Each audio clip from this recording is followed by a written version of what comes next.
ගුම් ගුරුප්‍යෝ නම භගවද් ගීතාවේ 10 වෙනි පරිච්ඡේදය විභූති යෝගය 6 වෙනි ශ්ලෝකය මහර්ෂය සප්ත පූර්වේ චත්වාරෝ මනවස්තතා මත්භාවා මානසා ජාතා ඊශාම් ලෝකයිම ප්‍රජාහ ශ්ලෝකයේ පරිවර්තනය පුරාණ මහ ඍෂිවරුන් 7 දෙනා මෙන්ම මනුවරුන් 4 දෙනාද මාගේ මනසේ භාවයෙන් ජාතක වූ අතර මොවුන්ගෙන් මේ ලෝකයේ ප්‍රජාව පැවතෙයි. පැහැදිලි කිරීම. මෙම ශ්ලෝකය මගින් මහා ඍෂිවරුන් සහ මනුවරුන් වැනි ඊතා උසස් ජීවීන් ඇතුළුව සියලු පැවැත්මේ මූලාශ්‍රය උත්තරීතරත්වයේ බව තහවුරු කරයි. එයින් අවධාරණය කරන්නේ ධානශීලී ප්‍රඥාව සහ ව්‍යූහගත ප්‍රායෝගික දැනුම යන දෙකම උත්තරීතරත්වයෙන් ආරම්භ වන බවයි. සප්ත ඍෂිවරුන් යනුවෙන් හඳුන්වන්නේ ගැඹුරු ප්‍රඥාව සහ අධ්‍යාත්මික අවබෝධය සඳහා ප්‍රසිද්ධ වූ පුරාණ මහ ඍෂිවරුන්ය. ඔවුන් යථාර්ථය අවබෝධ කර ගැනීමේ ධානශීලී අවබෝධාත්මක ප්‍රවේශය නියෝජනය කරයි. මනුවරුන් යනු මනුෂ්‍යත්වයේ පූර්වජයන් වන අතර ඔවුන් නියාමයන් සහ සමාජ නියෝගයන් ලබා දෙන්නන් වේ. ඔවුන් මනුෂ්‍ය පැවැත්මේ ප්‍රායෝගික විහෝගත සහ සමාජීය අංශය නියෝජනය කරයි. මෙය මනස වැනි සියුම් පැවැත්මයන් සහ ප්‍රකාශනය වැනි දල පැවැත්මයන්ගේ මූලාශ්‍රය උත්තරීතරත්වයේ බවට ඇති අදහස තවදුරටත් තහවුරු කරයි.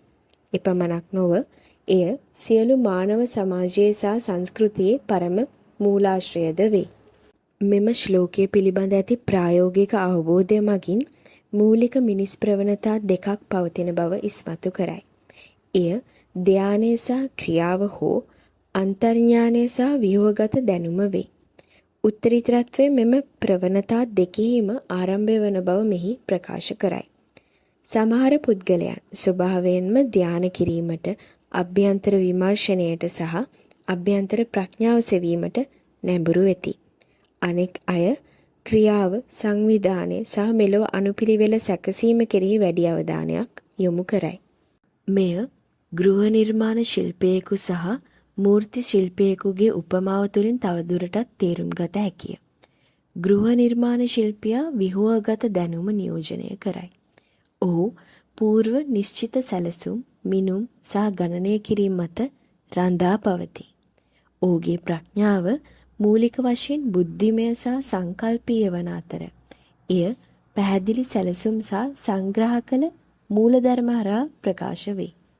එබැවින් ඔහුගේ අවධානය යොමු වී ඇත්තේ పూర్ව සංකල්පිත ස්වરૂපයන් නැවත භෞතික ලෝකය මත ආරෝපණය කිරීම කෙරෙහිය.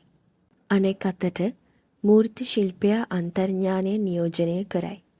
ඔහු ද්‍රව්‍ය සමග ඍජුවම ක්‍රියා කරන අතර ඔහු තුළ අන්තර්ගත දැනුම සහ අවබෝධය තුළින් ආකෘතිය මතුවීමට ඔහු ඉඩ සලසයි. ඔහුගේ ක්‍රියාවලිය පරිපූර්ණ වන අතර ද්‍රව්‍යයේ ස්වභාවික ගුණාංගවලට සහ සංවේදී ප්‍රතිපෝෂණයට ප්‍රතිචාර දක්වයි. ඔහුගේ ප්‍රඥාව පවතින්නේ ඍජු අන්තර්ක්‍රියා සහ අන්තර්ඥානයෙන් එන දැනුම තුළය. මෙම සන්දර්භය තුළ ප්‍රඥාව යනු හුදෙක් බුද්ධිමය දැනුම පමණක්ම නොව එය අප ලෝකයේ සමග ලබා ගන්නා ඍජු අත්දැකීම් සහ සම්බන්ධ වීම මගින් එන ගැඹුරු සහජ අවබෝධයක් ගැනද වේ. සාරාංශයක් ලෙස මෙම ප්‍රවණතා දෙකම වළංගු වන අතර එය එකම මූලාශ්‍රයකින් ආරම්භ වන බව මෙම ශ්ලෝකයෙන් පෙන්눔 කරයි. ගසකට මුල් සහ අතු යන දෙකම ඇත. එය ගසේ අත්‍යවශ්‍ය කොටස් වන අතර ඔවුන් එකම මූලාශ්‍රයෙන් ඔවුන්ගේ පෝෂණය ලබා ගනී.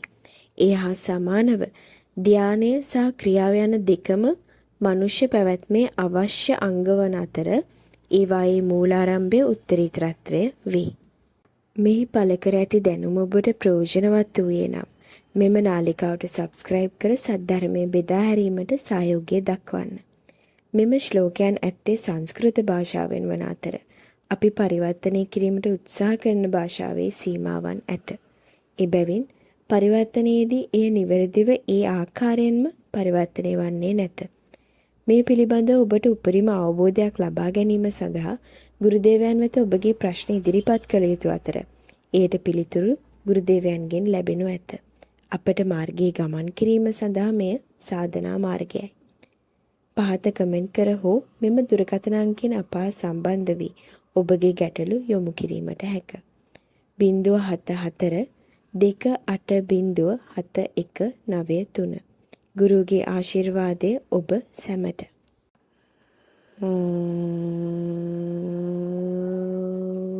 ගුම් ගුරුප්‍යෝ නමः.